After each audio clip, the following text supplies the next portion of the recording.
দেখুন যে আজকে কেমিক্যাল দিয়ে গাঁথনি করবো বুঝছেন, দেখে দিন কেমিক্যাল বানাই দিয়েছে একদম মানে কীভাবে করে কেমিক্যাল বানানো না দিশা পাইতেছে নাকি বুঝছেন গাইজ। আজকে ফার্স্ট আমি গাঁথনি করতেছি কেমিক্যাল দিয়ে, সেজন্য দিশা পাইতেছি নাকি কিছুই লোক আপনারা কি বলছেন, আশা করি ভালো আছেন। আমি কিন্তু ভালো আছি, অনেক দোয়া সুবিধা আমি কিন্তু ভালো আছি। দেখুন যে কেমিক্যাল দিয়ে গাঁথনি করবো, তার মানে কেমিক্যাল মশলা বানাই দিয়েছে, এই জন্য কেমিক্যাল দিয়ে গাঁথনি করবো আজকে। দেখুন যে কেমিক্যাল সব বানানো শেষ, তার মধ্যে যখন গাঁথনি স্টার্ট করে দিয়েছি, দেখুন যে ওলন টোলন করলাম সব গাঁথনি এখন স্টার্ট করে দিব একদম মানে যে গাঁথনি করবো আজকে, ধরুন অন্য কাম করবো না, আজকে গাঁথনি করবো খালি।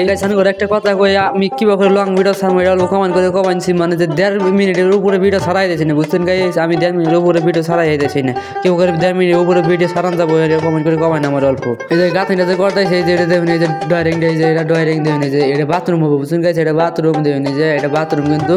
আর এই দেখুন এই যে গাঁথনি যে স্টার্ট করে দিয়েছে একদম মানে যে মাপ সাপ দিয়ে স্টার্ট করে দিয়েছে গাঁথনি।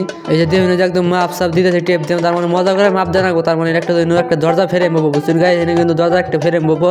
আর দরজা ফ্রেম বহালে কিন্তু একদম মাপ কিন্তু মজা করে দেন বুঝছেন, নাহলে কিন্তু অল্প দূর ঘর বড় হয় তার কিন্তু দরজা ফ্রেম বলবো না। আর দরজা ফ্রেম যদি না বয় তার কিন্তু গাঁথনি আবার বাবার ভাঙ্গা শোনা গাঁথনি বলো। একটা ভালো লাগলে একটা কমেন্ট করবেন, আর ফেসবুক থেকে দেখলে একটা ফলো করে দেবেন প্লিজ গাইস, তাড়াতাড়ি ফলো করেন আমারে।